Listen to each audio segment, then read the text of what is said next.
you. At this time, we'd like to invite our petrochemical leadership panel to the stage. Mr. Jim Griffin is going to be moderating that panel for us. All right, good morning, everyone. It's exciting. So we're going to have some fun today. We have 1,200 of our best friends out in the audience. I'm privileged to facilitate this panel today. Our panelists' bios are extensive. Please take a look at that on your table paperwork. It really tells you the business acumen of our three panelists. But we always like to tell you a little bit about some things you don't know about our panelists. So let me start with Tiffany. So Tiffany hiked the Inca Trail. And if you know much about that, one of the summits is at 14,000 feet. So this is not like, a walk in the neighborhood. And what I found interesting, of one of your many college jobs, you hosted the trivia show, Name That Tune. Kind of unique for a chemical engineer, certainly, right? So maybe the lesson to our students and maybe everyone here today is all those jobs that you had before your professional career, those are really the things that build you today and make you what you are. And speaking of that, Tony, his initial career path, if I've got this right, a nurse anesthetist. Thank you for the pronunciation. And what I thought was really interesting was you started Lyondell as a part-time security person. That's right. Right. So maybe that lesson is it doesn't matter where you start, it's where you finish. And speaking of that, Eric, if you know Eric very well, he proudly supports the Maroon of College Station, chemical engineer, but that's not where he started. He was a little bit west of there. Yep. You guys started at UT. So, and in addition to that, he successfully completed an Ironman competition. So if you know about that, it's 141 miles of running, swimming, and biking. So maybe the lesson there is, you have a goal and you work hard to reach that goal. So a little bit more about our panelists. You know them a little bit better. And why don't we start, and we'll start this first one, Tiffany, with you. In fact, we'll ask all three. So tell us about your current role and in your companies. So with Chevron. Oh, sure. So my current role as of January of this year is I'm the site manager for our Chevron Pasadena facility. You may be familiar with that facility. It's been here for about 100 years, but Chevron acquired it in 2019. So we're relatively new operators, and this is actually my second tour of duty at Pasadena. I had been the operations manager there previously in 2020. I'm a plant manager for Ineos Styrolution at the Bayport ASA plant. I've been with Ineos a little over 4 years, and in that time, we're building a brand new facility. And so I've been in that role the whole time, and looking forward to starting it up actually next week. So, thank you. Yeah, so I'm Tony Wood. I'm the site manager for our Channelview complex. I've been at Channelview probably almost a year, so I'm not that new anymore. But I've been with the company for 33 years, 3 as a contractor. As Jim mentioned, I was a part-time security guard when I started, right after high school, when I started as going to college to be a nurse anesthetist. And then I actually got hired into Lyondell as an operator, actually a lab technician, operator, and I was a shift supervisor, and then what we call a process specialist. And then I got my chemical engineering degree and actually moved into management. My first leadership assignment was maintenance and reliability manager. I was in the Lake Charles complex at the time. That's where I'm from. And I guess I moved to Houston about 15 years ago, and then I've worked at just about every one of our sites on the Gulf Coast. This is my 7th or 6th site manager position so far. And so some of the products we make at Channelview, it's our largest facility in the world. It's about 4,000 acres, about 2,000 employees. We make about 48 products for everyday sustainable living. We make things that go into home furnishing, packaging, textiles, high octane gasoline blends, and various other products. Right. Thanks, Tony. So Tiffany, I'm going to come right back to you. Tell us about a day in the life of a plant manager. What does that look like? What are the opportunities? That's a great question. And A lot of days look different from the day before, to be quite honest. But really, my core job responsibility is the safe and reliable operation of our facility. And so that's where I try to spend a lot of my time with my organization, is understanding what's going well and where are the opportunities for us to continuously improve. Because we want to be a great, reliable operator in our community. And so that's where we've put a lot of time and investment over the last 4 years since we've been on site with the Chevron stamp on the door. So that's where I spend a lot of time, is and helping grow leadership of the folks at my site as well. That's probably my most typical day. So to get to be a plant manager, I'm sure the path has some curves and some changes. Eric, tell us your path. How did you get to become a plant manager? Did you know that was the path you were on? What did that process look like? I think I had, my dad was in the chemical industry for a long time, and listening to him talk about things, I think I had a vision that I wanted to be a plant manager and achieve that role. Had no idea what that was going to be. But it started off as a process engineer at PPG in Lake Charles. Actually spent a couple of years there, and wanted to get back to Texas, and went to work for Aristech Chemical Company. And so they were doing a startup there, and that interested me because that was kind of late 90s, and not a whole lot of chemical plants were being built at that time. So it really interested me, and got that plant started up successfully, and then had a recruiter from that was representing Kurari call and say, hey, we're going to build a Septon plant. I'm like, man, I just got through doing it. I enjoyed the building and whatnot there. So went to work for Kurari I was there a total of 18 years, worked my way as kind of process engineer to operations manager to eventually plant manager at the Septon site. It's been about 15 years there.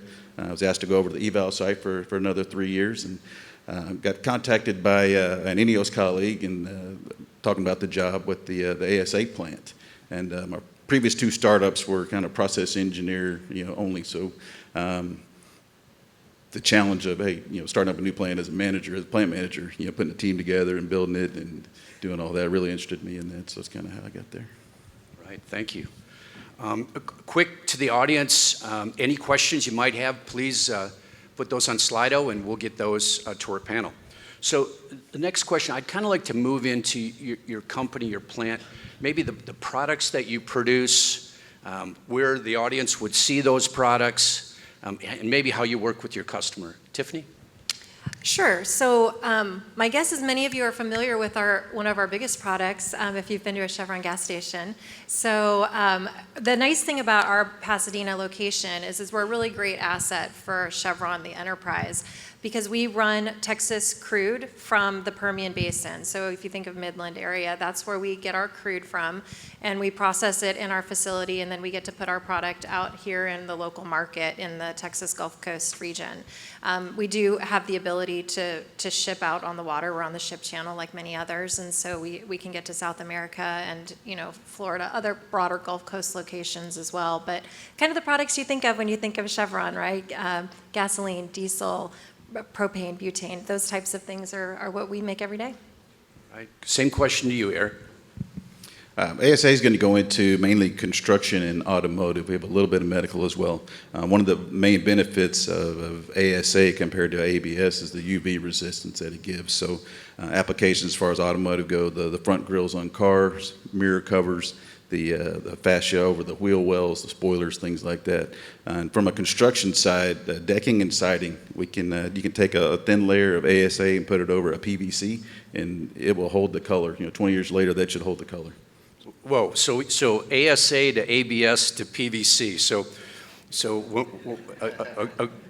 I'm going to take a shot at this, and you're going to have to probably help me. My polymer science is a little bit weak right now, but so you've got an ABS polymer, right? So you've got acrylonitrile, butadiene, styrene. It's maybe got butyl acrylate.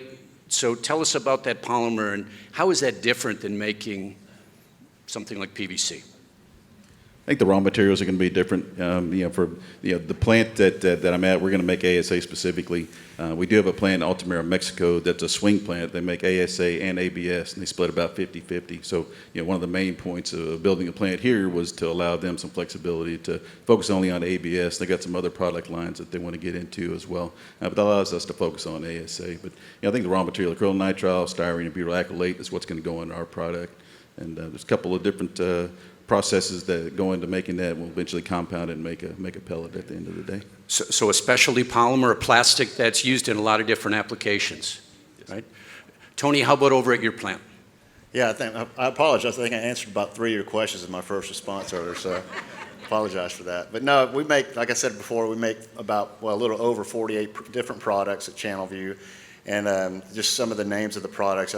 Eric just mentioned one, styrene, butadiene. Those are some of our products. Ethylene, which goes into polyethylene. Propylene goes into propylene oxide and polypropylene plastics.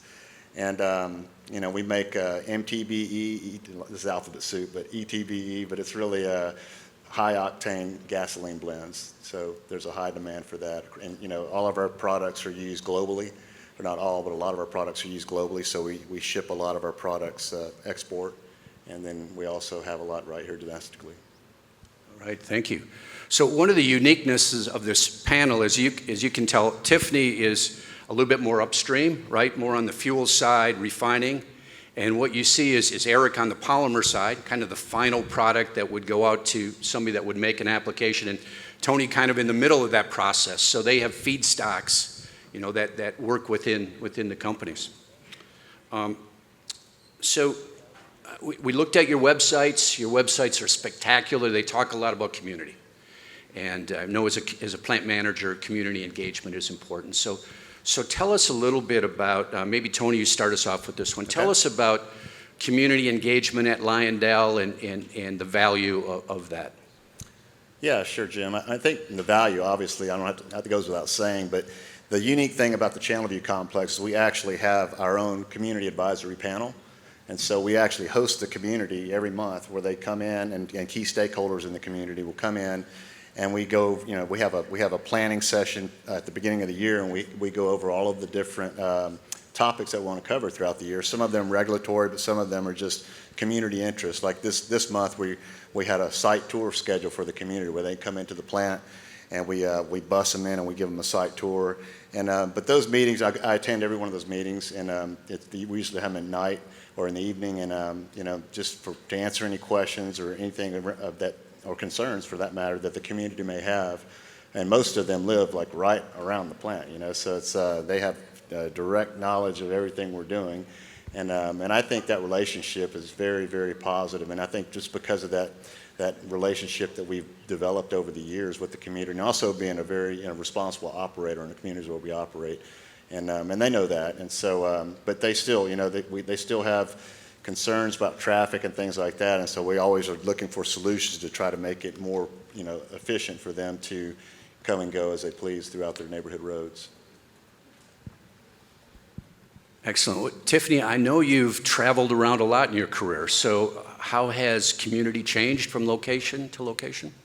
That's a great question, and in some ways I would say actually not a lot. So to your point, I've been with Chevron for 22 years. I started in Northern California.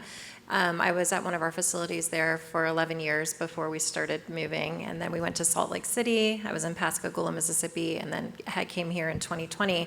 And community engagement is it's a core value for Chevron, regardless of where we operate.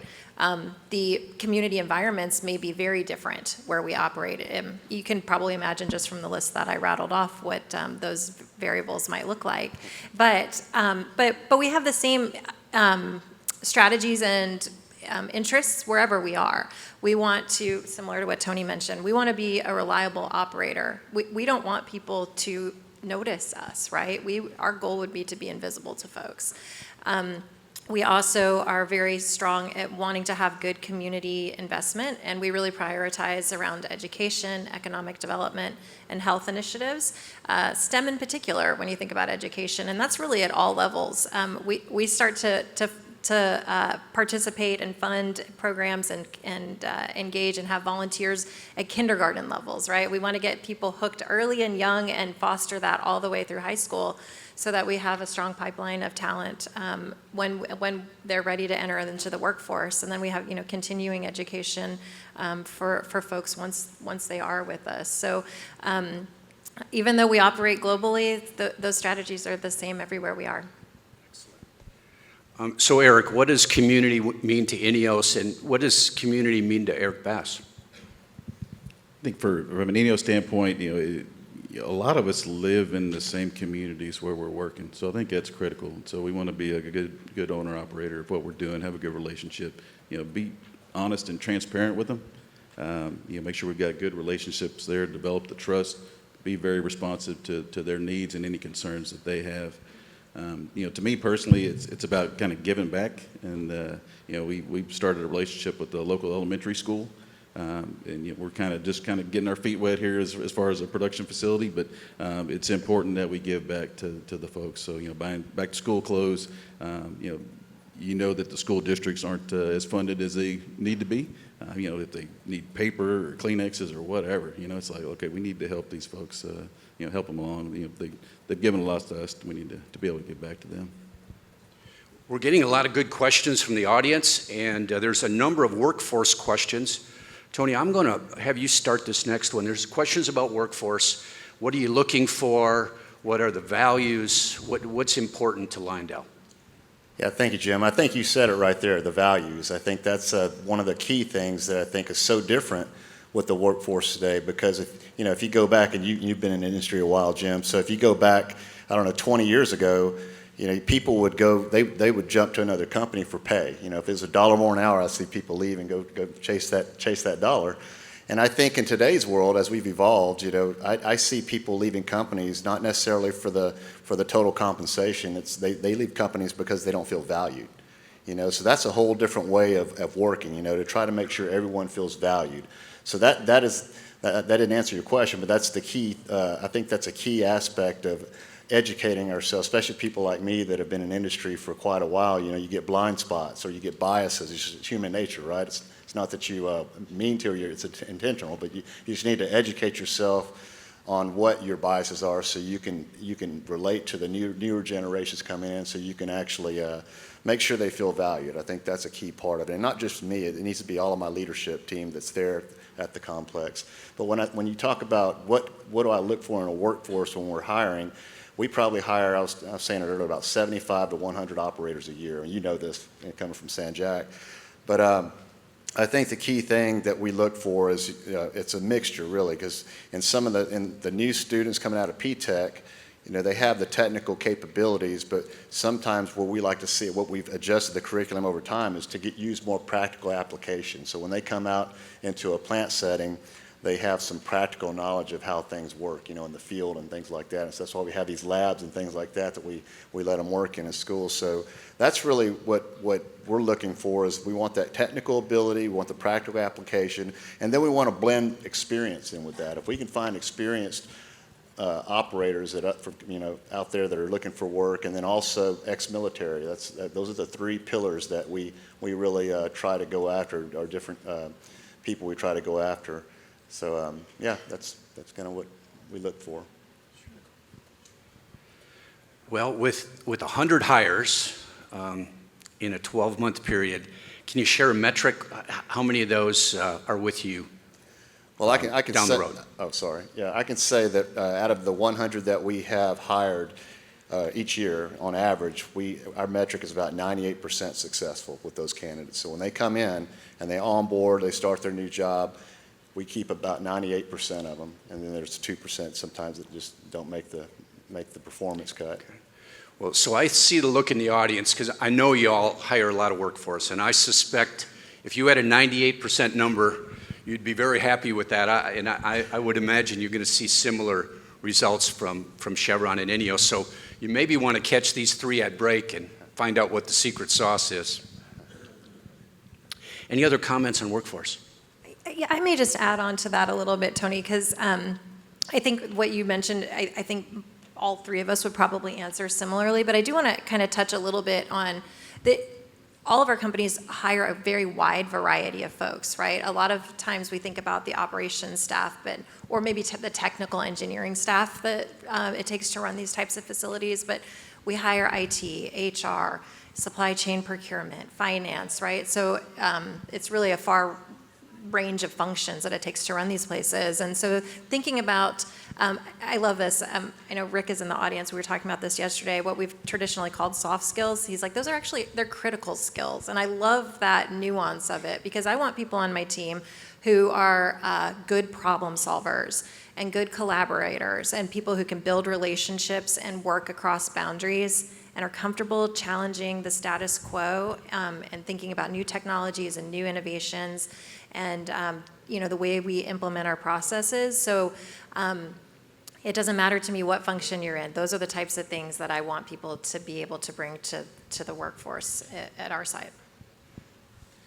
Yeah, and if I could just add to that, Tiffany, I think that's a really good comment. But one of the things we do now that's totally different than how we hire people in the past is, I'm sure a lot of you are familiar. You have interview panels, and then you interview for whatever area you're going to hire somebody, whether it's an engineer or operator, whatever you're hiring. And that's kind of what we did in the past. We'd have an HR representative, you might have a management representative, and then maybe an operations representative, something like that. It'd be a mixture of different disciplines, different people. And now, it's almost baked in everything we do as far as interviews to where we have a very diverse interview panel. And it's really because what I mentioned earlier, because myself included, people have blind spots, not intentional, but you have blind spots. You want that person's like me. He works like me or she works like me. I want to hire that person. Those types of biases. Not anything bad about that, but I think sometimes it skews your decision making. And so now we make sure that we have a very diverse panel. Whether it's gender, race. We always make sure we have you don't force fit it, but you try to get as much of a variety as you can now. I think the only thing I can add additionally is that you got to make sure it's a good cultural fit. You may have some companies that are kind of very rigid and structured. Others may be a little more entrepreneurial. You got to make sure that you've got the right person in that fits your culture. Trying to dig that out in an interview can be very, very challenging. You got to try to get probing questions and try to extract that information. But I think culture fit is definitely critical. We started off this morning over at San Jac with a lot of the leaders and our students across all the community colleges. And your people talked a lot about that, about culture and attitude and character and teamwork, because that's what it is in your plant. Speaking of teamwork, your safety results, spectacular, really impressed. And there's a lot of questions coming in around safety and around sustainability also. So tell us about safety. So to get the kind of results you have, what does that take? How do you drive that? How do you motivate? What are the values within your company on safety? Which one? Annie? I'll go. Regarding INEOS, I think we have life safety rules. I think a lot of the other companies may call them different things, but we've got 7 life safety rules, or LSRs. We also have 20 key principles, 10 for process safety and 10 for behavior safety. And so that's our foundation on everything that we're going to do going forward from there. So beyond that, I think one thing we've been focusing on is hazard recognition. Do you recognize the hazard that's in front of you or next to you if there's simultaneous work going on or things like that. Then lastly, kind of behavioral-based safety observations. Getting out in the field, somebody may not recognize that they're doing something, but if somebody's watching out for them, kind of being brother's keeper, and they can point out something that you may, maybe a blind spot you may not be aware of, that you keep doing this or you're doing this during this job, and can you point it out and correct that behavior? So. Go ahead. You sure? Yep. Okay, so I really think that some of the things Eric said are obviously key to what most of the industry does, these safety rituals and things like that. I think you have to have those structured processes in place to get to a certain threshold. I think where we are in industry and where we've evolved over the last 30 years, things are a lot different now than when I first started working in a plant, that's for sure. So I know, we have a lot more discipline around safety. But just recently, Channelview just celebrated a company record, for safe work hours. And just last month, we set a record for 6.2 million safe work hours. And just to give you an idea, and that was an all-time company record. And just to give you an idea with all the work that goes on at the Channelview complex, we have about 20,000 man hours each day of people working out there. So you can see how much activity is going on. And to have that type of safety performance, I think I mentioned it the other day, you don't get that by chance or you don't get that by luck. That's really all-inclusive. The culture has to be there. I think Eric mentioned that. And also you have to have these rituals in place. So, You know, I think as industry, if you look at some of the companies that we all work for, I think we're in, you know, probably the top decile in industry as far as safety performance. If you just look at the metrics, you know, and that's over the last several years. And we constantly question, how do we get that last, you know, 0.02 or whatever it is of performance, really true what I call goal zero performance, where you have zero injuries.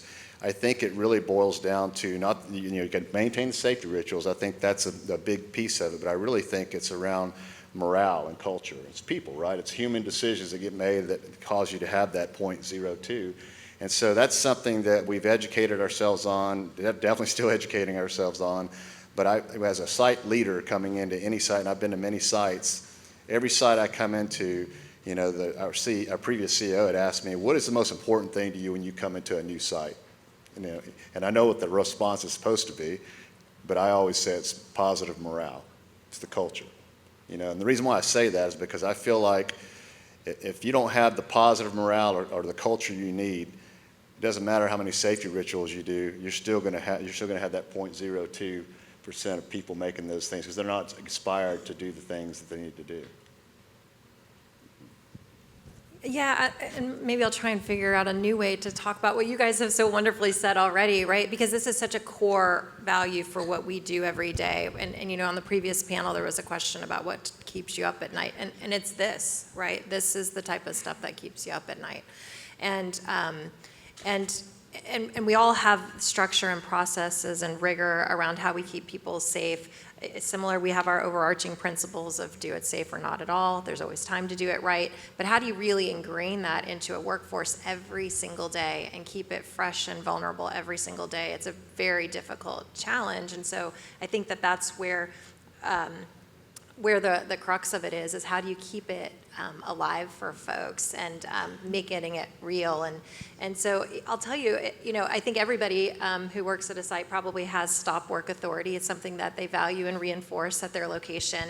And, you know, one of the steps that we've been doing is, I got to tell you, I'm probably the most glass half full positive person that you'll meet. And a couple years ago at our site, we rolled out an Employee of the Month program, which even for me, I was like, you guys, that's a little cheesy maybe. But we recognize folks for doing things like stopping work. And like, hey, that was a great decision. And our workforce loves it. It is like big news on who is going to be the Employee of the Month on the monthly town hall. And so that's just an easy way to be like, you know what, we value that you did that. It's okay that we had to stop and regroup. Like, that's what we want you to do, and we're going to recognize you for it. And, you know, having conversations about, you know, do you understand what the risk is you're about to take on? Would you feel comfortable if your son was about to be the person to do this job? You know, what are like little mental triggers for folks to help them be like, ooh, maybe I should look at this, you know, a little, you know, in another light. So I think that that's really the ongoing challenge of keeping it fresh, especially when we continue to have a lot of new folks come into our sites. We have a lot of contractors come in who may not have ever worked in our type of a facility before, and making them feel like it's okay for them to raise their hand when they have questions. Let me add one more point. I just thought about it as they were talking.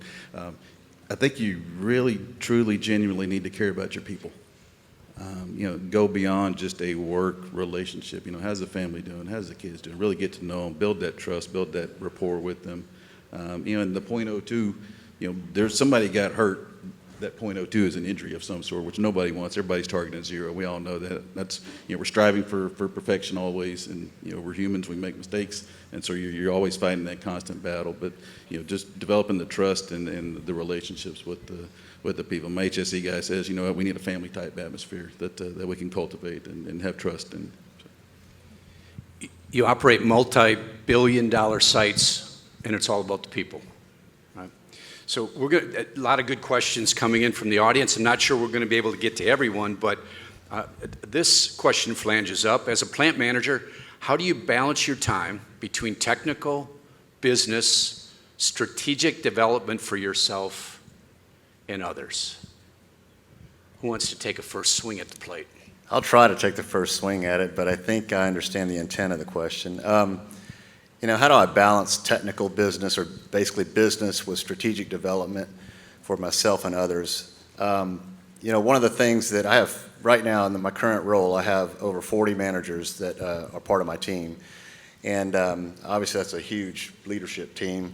And so trying to have all those people make decisions at one time is not feasible, right? So you have to have different subgroups. But I guess where I balance that is, and the way we're structured, just not to go into too much detail, but we're structured, we have a leadership team, which is me and my direct reports, and then we have an extended leadership team, which is a 30-something other managers in the facility, and they all manage different sections of the facility. And when I first came to Channelview about a year ago, and it's really not any different than a lot of sites I've worked at, you try to really evaluate where we're working as far as what level we're working at. Like, as a leader, are you working 2 levels below where you should, basically micromanaging, maybe people below? Because as a leader, even if you're the site manager or whatever leader you're at, I've experienced this cascades into the entire organization. As to where if you're going to micromanage, it's going to be all the way down to the operator or the maintenance technician, to where that supervisor is going to be coming and asking for permission to spend $50, and it's that type of micromanagement. So that's one of the things that I try to do right off the bat, probably after about 6 months of being in a place where I can really get a full understanding of how everything's going. I'll try to split different things up between the leadership team and the extended leadership team. And basically, at Channelview, I basically gave the keys to the entire extended leadership team. Said, you drive this plant. You know more about it than anybody on this leadership team. And so we're going to be doing the strategic thinking 3 to 5 years down the road. I need to know what external influences are coming in industry. This carbon reduction is a big one, right? We've all heard of that. And so there's a lot of things that we need to be looking at that are going to affect the company, both the industry in general, for years to come. We can't be focusing on every decision on how to run the plant, how to make the sausage, right? So I think it's the extended leadership team, empowering them and being afraid to not being afraid to let them fail. Because they're going to develop as leaders. They're going to be broader leaders by having that empowerment. And then it's going to cascade into the organization. And I think down to your operator and your maintenance technician, they're going to feel empowered to do their job and make the decisions like this is their company. And so that's really important to me. And I think that's how I balance is that I try to make sure everyone knows what their role is and they're not trying to do somebody else's role. I don't know if that answered the question completely, but. Yeah, and maybe I'll just kind of build on that too, that I think the roles and responsibilities piece is really important. And one of the things I try to remind myself is what do I uniquely have the ability to do from my seat that the folks on my team can't or don't have the knowledge or influence to be able to do, so that I stay in my lane to help with the micromanaging. And because that's where I need to be putting my time and energy, because that's what I can bring to the table. And then making sure that it's really clear what our longer term goals are or our shorter term goals are, so that my leadership team understands the direction that we're trying to move as a site, and asking enough follow-up questions to each of them to make sure they're on the right path, that they're getting what they need from me as far as direction, so that they can go and manage their piece. And then it's when I get a new person into the team, you end up spending more time with them to make sure you're on the line, on the same page, and we're all moving in the same direction. But that's one of the things I try to keep, when I start to want to dive down into the details, right? Because you've done those roles, you've been those people, so it's really easy to want to ask all those questions because it's fun and exciting, and you've done it before too. But I have to remind myself, what is my job? What should I be focusing on? And mine is more in the strategic space, right? A lot of the folks at our site are trying to deal with what is happening this shift. And so my responsibility is to look up and say, what's happening in 5, 10, 15 years? Where do we need to be getting ourselves ready as we're moving into the future? I think my situation is a little bit interesting. We've been constructing for over 4 years now, so we're 100% focused on getting this plant up and running. Along the way, one of the things I try to do is look for, obviously have good kind of employee development discussions. What are their goals? Where do they want to be? How do we make those changes along the way? Can I have some direct reports, report to a young engineer that's got a future operations manager, kind of where they want to go with their career. So things like that. How do we make those kind of small movements to give them some experience? Do a performance appraisal. Something as easy as that. But if you haven't done it before, you don't know what all is involved and how those discussions go and how it's going going to be received, and so there's just small learnings that as we've gotten older, more experience, you kind of take some of that stuff for granted, but there's some basic things that these guys need to learn. So. Well, thanks. I think this could turn into a leadership conference. You've got a lot of wisdom in that area. So as I look out over the audience, we have a lot of your partners that are your contractors. And I know all three of you have projects going on, and they're very interested. So Tiffany, tell us about Light Tight Oil. Yes, I love talking about light tight oil. So that is the project that we're executing right now. If you've driven by your site or our site, you have seen all the cranes, and you can tell that it's a busy place right now. So the Light Tight Oil project is really a crude expansion project for us. As I mentioned, we run barrels from the Permian Basin primarily, and so it's going to unlock more ability to run more of that through our site.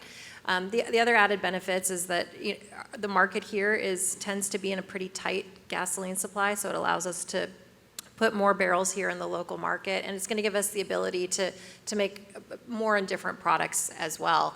And the other added benefit of the project is that it's going to reduce our permitted emissions levels. So it's really just a great fit from a lot of different perspectives. And it's a great project where that we can help fund and supply from our local community. That's a great thing about being in an area like Houston. There's a lot of places for us to draw resources from, and construction materials from, and shops, and all of the things you need to go do a big expansion project like this. So yeah, we're very much in the execution phase and looking to wrap that up next year.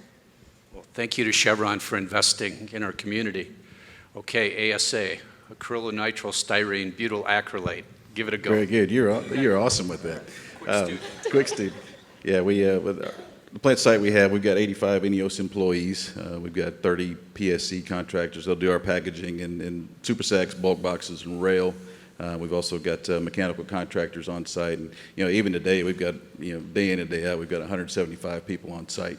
Probably at the peak of construction, we had maybe 700 on site. So it's been a huge emphasis and a lot of workforce needs that have been met, and so that's kind of where we are as a whole. And like I said, we look forward to starting up one section next week, and then in a couple of weeks the other section will come up. So it's been a long haul through. Why not build a plant during the middle of a global pandemic?